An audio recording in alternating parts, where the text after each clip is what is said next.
Good day, everybody. I want to go over the growth pattern of muscadines. So if you're thinking about growing muscadines, it'll give you a good indication on how long it'll take to get fruit. Um, so this is April the 8th. Today is Easter. So they've emerged and budded out. They usually start budding out in March.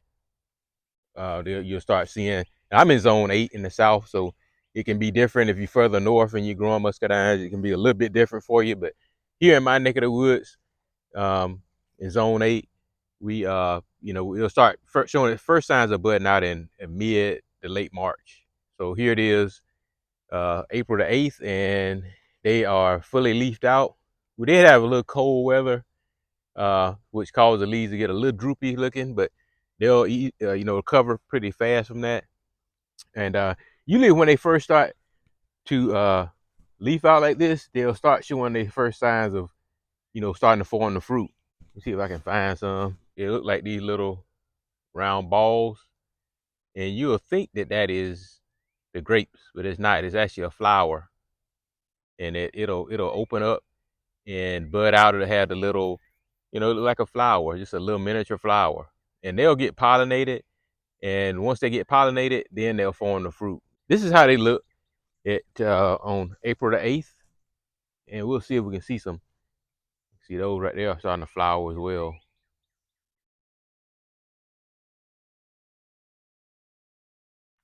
But anyway, I just wanted to give you a shot of them.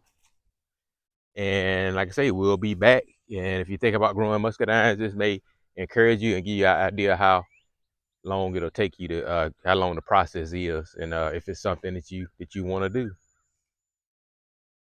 All right, y'all. Today is May 8th, so they're continuing to put leaves out, and by me doing this video, is also giving me, letting me draw a little more attention to the process as well. So they just continue to put out more and more flower buds, and I hadn't seen any evidence of them, to flower yet. So we'll just keep tracking them. So yeah, just wanted to give you a quick shout out for May 8th. They still just continue to put out more and more flower buds, and I've checked all of them, and they all look about the same. Had about the same amount of going through the same process. So if a good bit of these stick, we ought to have a pretty good muscadine year this year. We can just keep the raccoons off of them.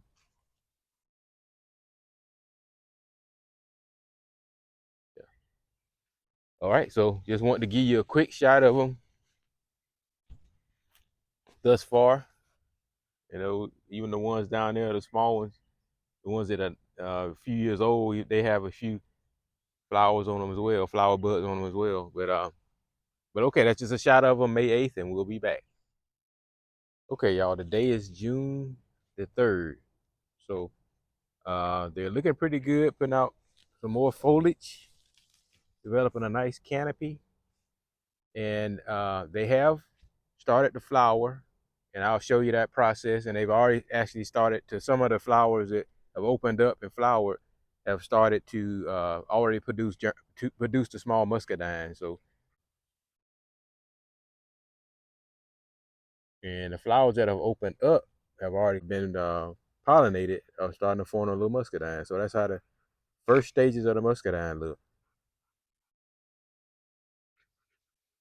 And as we go through here a little bit more, I'm not going to go through all of them. You can see here those flowers right there still trying to open, but haven't. And then there are some that cluster of them that are a good example of how they look when their little flowers opening up.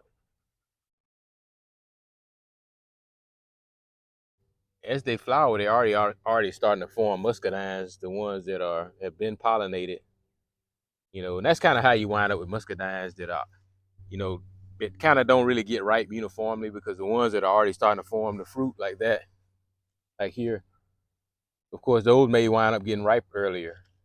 And then the ones that are still flowering, be one, some of the ones that you harvest later. So, which that's a good thing. You know, Also, if you grow muscadines and or you start your muscadine little vineyard, um, you'll see the early ripening varieties, the mid-season ripening varieties, and the late season ripening varieties. If you want to get a variety of muscadines that get ripe at different times, because you don't want to have a whole lot of muscadines at one time, then it's okay to mix match them up, because they still will cross pollinate each other fine, because they all start the flowering process all around the same time, and they will flower for a few weeks, so you have a good opportunity to get some good cross pollination no matter what varieties you choose. So don't let that deter you. Look like we're gonna have a pretty good year this year. We've got a lot of flowers, and I guess we'll know over the next week or so, how many of these flowers are gonna produce muscadines and turn into those little bits of fruit. Yeah. So this is a kind of exciting time if you're a muscadine grower, because it's kind of your little first indications of how it's gonna look. Now this is a supreme, so it looks like it has the potential to be loaded this year. So, but time will tell. Look at all those little flowers in there. So time will tell, but it's looking pretty good so far, and we'll be back in a little while, and I'll give you a final assessment on how much I think we're gonna have when I come back. It should be full of the little fruit. Now this is a pollinator, and you want a good pollinator, especially if you're gonna grow the female varieties. Which I encourage you to grow the female varieties, especially if you like eating them as fresh fruit, because those are probably some of the best varieties for that. But when you have female varieties, they get that name, that title of a female, because they don't have any male blooms on them, just female blooms. So it's important to get a self pollinator that has male and female blooms.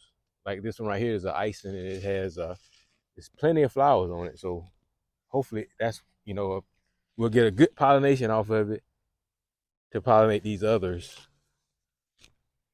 Which it's an amazing process how that small little flower can just pollinate by air, because there's no bees or anything that not attracted to these little small flowers. So it's just amazing to me, to be so small, how they can, that little flower can, just open up and pollinate, other flowers up to 50 feet, I think. So they say that one self pollinator can pollinate up to 3 female vines. So it's pretty amazing. But anyway, I really appreciate you for watching so far, and we'll be back with an update in a little bit. All right, y'all. Today is July the 7th. So um, we know what we're going to have now. And these right here are loaded. This is a Pam. And so it's really starting to show what it's going to have. So, and it's going to hold on to all of this fruit. So I had a problem, and I did a video on overcropping. So if you getting into growing muscadines, you want to be serious about growing them, you might want to watch that video.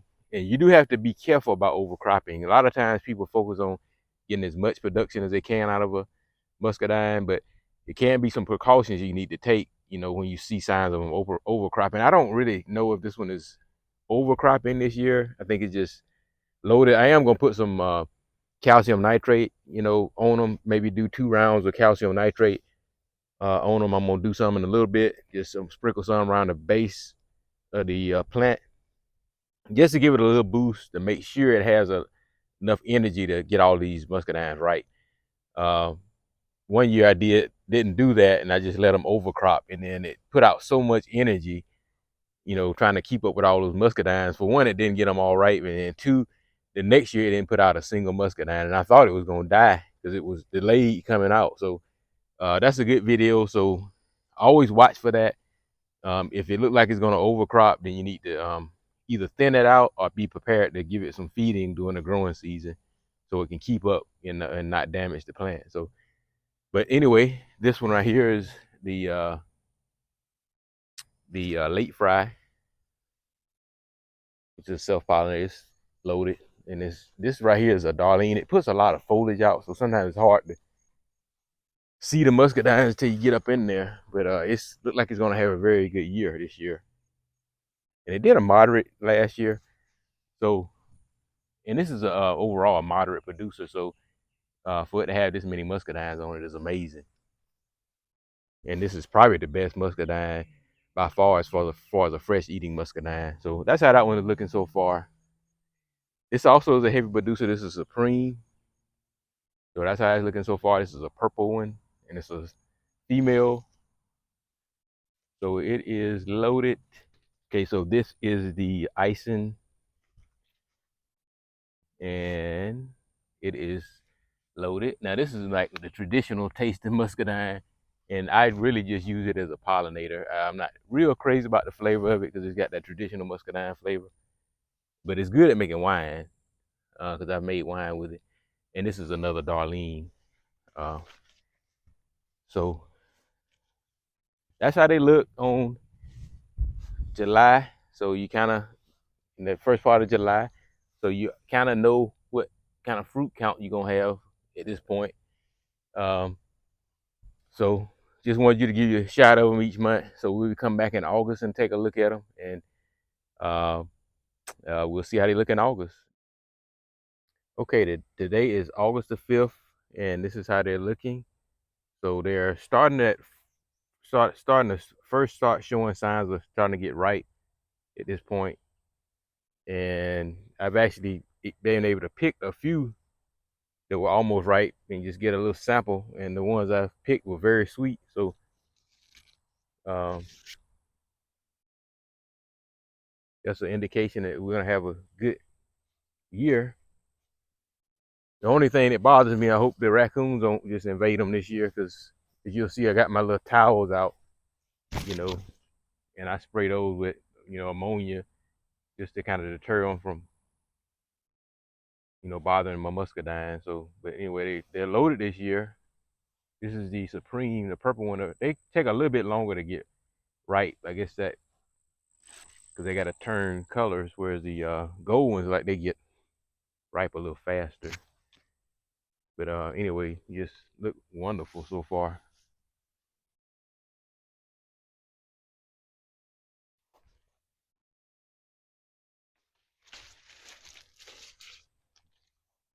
Yeah, yep. So far, so good. So we just want to give you a quick shot of how they were looking so far, August the 5th. All right, y'all. We're at the end of August, about to go into September. I've been eating a lot of muscadines. They've been getting ripe, and the good thing about the muscadines is, like, this Pam right here is loaded. And it's the ones I've tasted are very sweet. I like for them to get a little bit golder than this, even though those right there are good to eat too.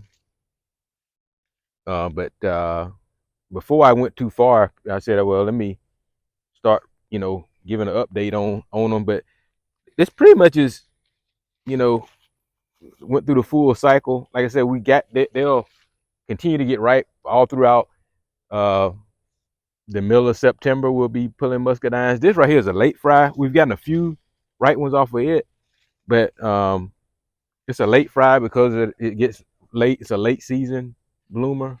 Like those right there, it can be eaten. That's a gold one once they get that gold color to them, like that. So they'll have muscadines on them, well into September, and it may be even into the middle of October.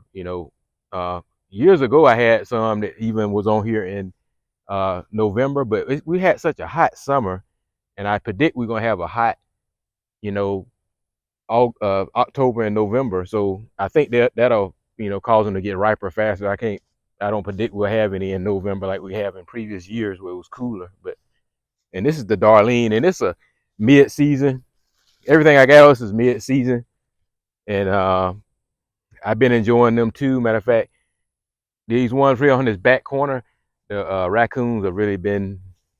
They probably eat more than I have on this back vine right here. So that's kind of disappointing. That's another reason I want to go ahead and shoot the video, because I don't know, how much damage they may do. I've been spraying these towels with ammonia, and that has slowed them down. It does slow them down, but they still are coming here and eat some. So, and these, um, right here are starting to get ripe. This is the supreme.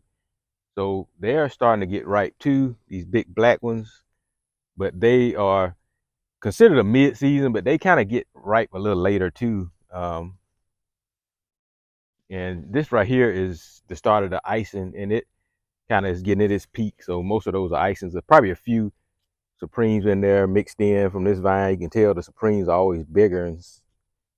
But anyway, that's pretty much the full process. These these icings are kind of early to mid because they've really been, the majority of those are ripe already. And this is another Darlene. Like I said, we've gotten a lot of those. They kind of get ripe when they get that little peak color to them. I was trying to see if they kind of get that little pink hue to them, and that's when they kind of have you can eat them when they get gold, but they at their peak when they get that little gold. I mean, that little pink blush to them, and they just the most best thing you ever put in your mouth. I swear. I hope you enjoyed the process, and I really appreciate you for watching, and thank you for watching another AG Outside video. I look forward to the next one, and please subscribe. See you next time.